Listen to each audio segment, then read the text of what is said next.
Jump in the back seat and let us take you for a ride. Destination: the extraordinary history of Uber. Uber has revolutionized the way we think about transportation and has become a household name around the globe.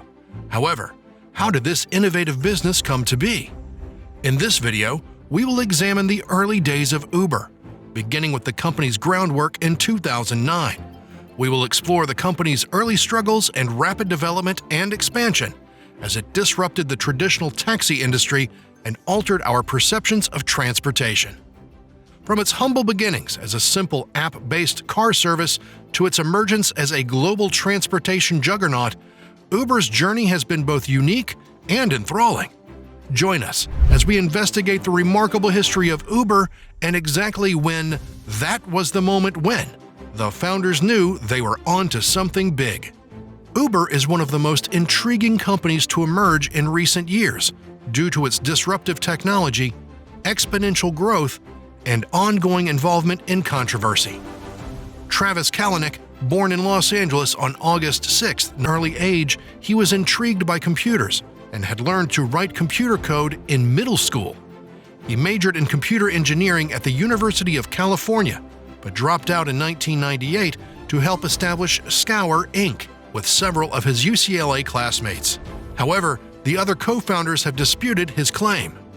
Scour, a .com company that offered a search engine and file-sharing services, was one of the first to enable users to exchange movies and music online.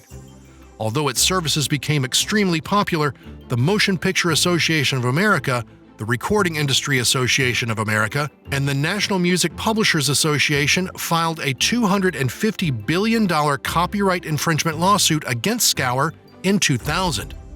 Scour soon after filed for Chapter 11 bankruptcy in September 2000 to protect itself from the lawsuit. By 2001, Kalanick had rebounded from the bankruptcy by establishing Red Swoosh, another company specialized in file-sharing technology, which he called his revenge business against the MPAA and RIAA for the lawsuit that destroyed Scour. Kalanick's business model entailed media companies paying Red Swoosh to provide consumers with legal copies of media files such as music and videos. The company would then develop technology to facilitate the transmission of these large files. As the company was founded soon after the dot-com bubble burst, Kalanick had difficulty getting funding. Consequently, Red Swoosh ran with minimal month-to-month cash flow. By August 2001, some employees had not been paid for months. Mark Cuban, an American investor, invested $1.8 million in the company in 2002 after meeting Kalanick during a contentious exchange on an internet forum, which led to further investments from Cuban's contacts. Kalanick was able to employ additional programmers, and in 2006, he spent 2 months in Thailand with his software team. In 2007, competitor Akamai Technologies paid approximately $19 million for Red Swoosh. After taxes, Kalanick earned $2 million on the deal and moved to San Francisco. Kalanick used the proceeds from the sale of Red Swoosh to make small investments in startups in San Francisco. He proved himself as a fixer for startup issues, such as communicating with investors and recruiting new employees. He invested predominantly in tech ventures such as Expensify, Livefyre, Crowdflower, and Formspring. Unsatisfied with being a mere investor, he began to use his Castro District apartment, known as the Jam Pad, as a sanctuary for young tech enthusiasts. Garrett Camp was one of these enthusiastic young techies. Garrett Camp was born in Calgary, Alberta, Canada, on October 4, 1978. His mother was an artist, while his father was a financial analyst. The couple decided to change occupations and became a design-build team that constructed homes. Young Garrett definitely inherited the entrepreneurial and risk-taking spirit of his parents. After concluding his secondary schooling, he enrolled at the University of Calgary in 1996 to earn a bachelor's degree in electrical engineering. After his junior year, he moved to Montreal for a speech recognition technology apprenticeship at Nortel Networks. During his time in Montreal, he also took classes at Concordia University.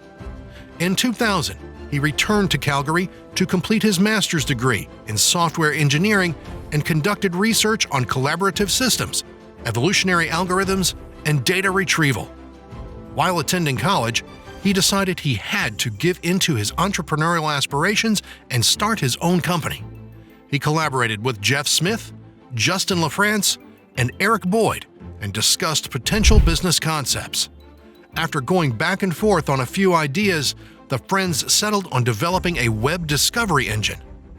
StumbleUpon was established in 2002, while Camp was still in college. The discovery engine was designed to help users in finding sites that are more relevant to their interests than a standard search engine. Within a couple of years, the company was a success, and its expanding popularity attracted the attention of Silicon Valley angel investors. StumbleUpon relocated to San Francisco in 2006 after receiving initial funding from angel investors in Silicon Valley. In 2007, StumbleUpon was sold to eBay for $75 million. However, they repurchased it within a few years in 2009. With more cash than most people would see in their lifetimes, Kalanick and Camp were looking for something to invest in or start their own company. Unlike our other videos on That Was the Moment When, the exact moment is clearly defined. That moment in the story of Uber is just as controversial as the company has been. We will show the two accounts of who came up with the idea for Uber, and we would love to hear what you think is true. So please, leave us a comment in the comments section. In version 1, we go to Paris. After attending Le Web, an annual technology conference characterized as where revolutionaries gather to plot the future, Kalanick and Camp were waiting for a taxi in the snowy, freezing, cold Paris evening. One of them reportedly asked, "What if you could request a ride from your phone?" Initially, the concept was for an app-orderable timeshare limousine service. Following the conclusion of the conference, the entrepreneurs went their separate ways. However, upon arriving in San Francisco, Camp focused on the concept and bought the domain ubercab.com. In version 2, we are in Camp and Kalanick's home base, San Francisco.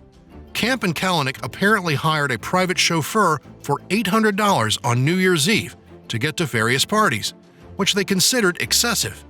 Camp's mind began ticking. There had to be a business in creating an app-based taxi service. Whichever version sounds more plausible to you, this was the embryonic start of Uber, and this was the moment when. In 2009, while still serving as CEO of StumbleUpon, Camp began developing a prototype for UberCab as a side project. By that summer, Camp had convinced Kalanick to join UberCab as its chief incubator. 3 vehicles were used to test the service in New York City in early 2010, and the official launch took place in May 2010 in San Francisco. In early 2010, Ryan Graves, who had been Uber's general manager and a key figure in the company's early years, was promoted to CEO. Kalanick assumed the CEO role in December of 2010, while Graves assumed the roles of general manager and senior vice president of global operations. The simplicity and convenience of vehicle orders contributed to the app's rising popularity. A ride could be requested with the push of a button. GPS determined the location, and the cost was automatically applied to the user's credit card.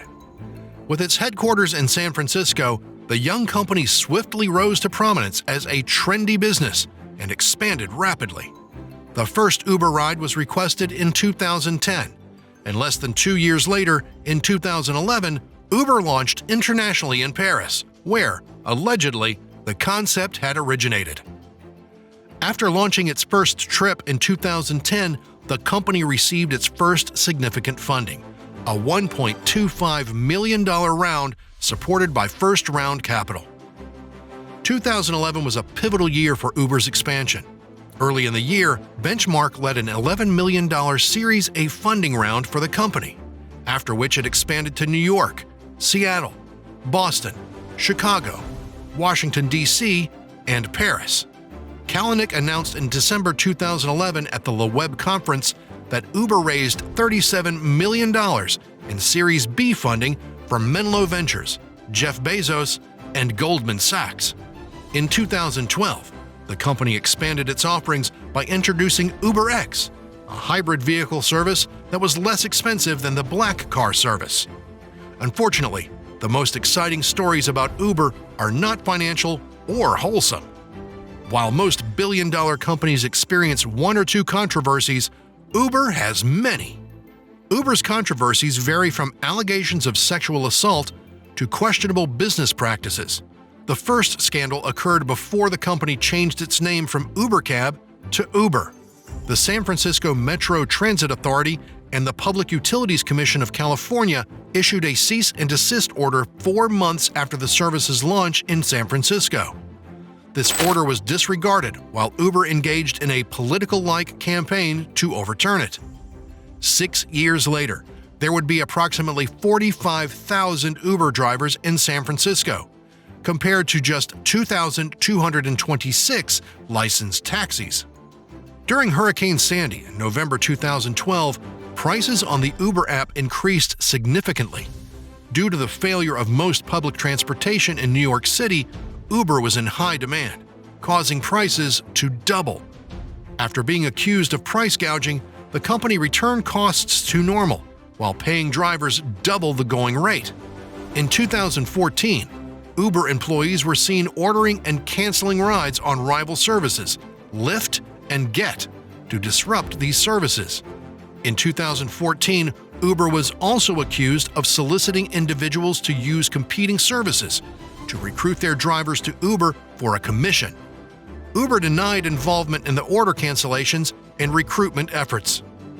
In November 2014, then-Senator Al Franken, chairman of the United States Senate Judiciary Subcommittee on Privacy, Technology, and the Law, expressed concerns regarding ride-sharing privacy, specifically Uber's God View, which allows Uber insiders to track the whereabouts of particular customers, including journalists and politicians.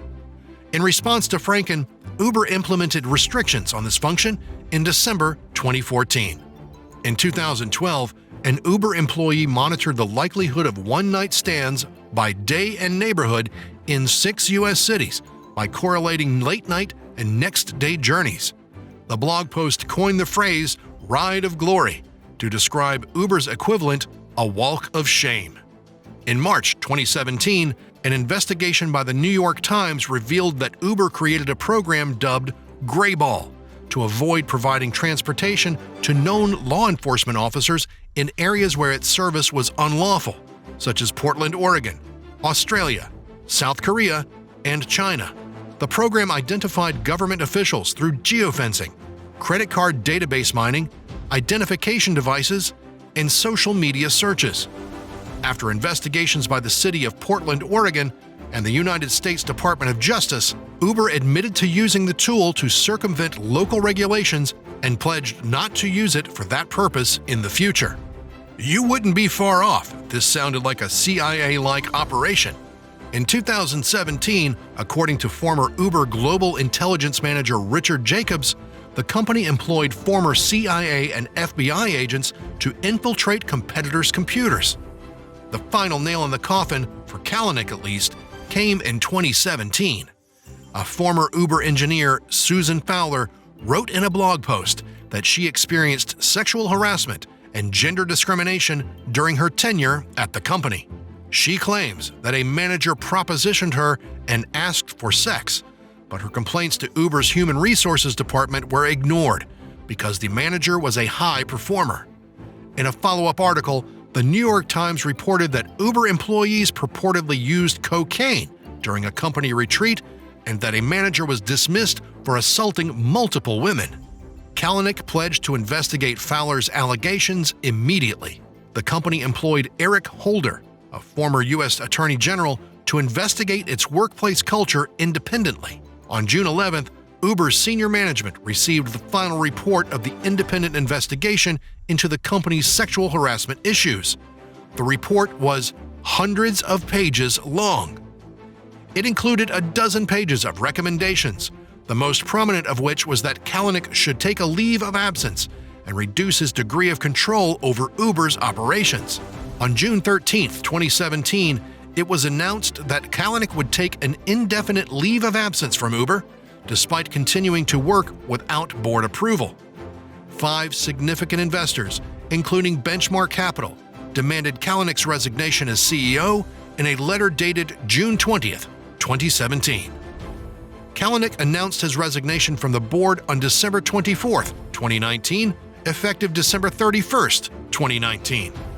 In the weeks preceding his announcement, Kalanick sold 90% of his Uber stock holdings, which amounted to more than $2.5 billion. In 2017, Kalanick was ranked 238th on Forbes' list of the 400 wealthiest Americans, with a net worth of $2.6 billion. The statistics are mind-blowing if you take away the controversy and look at Uber as a business. Uber had $31.8 billion in revenue in 2022. Uber has 72% of the ride-hailing industry market share. 64 billion trips were taken with Uber in 2022.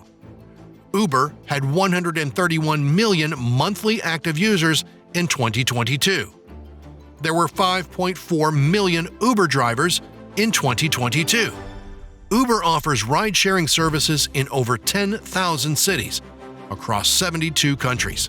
Not bad for 2 tech enthusiasts who, at one point, couldn't hail a single taxi on a cold night in Paris or San Francisco.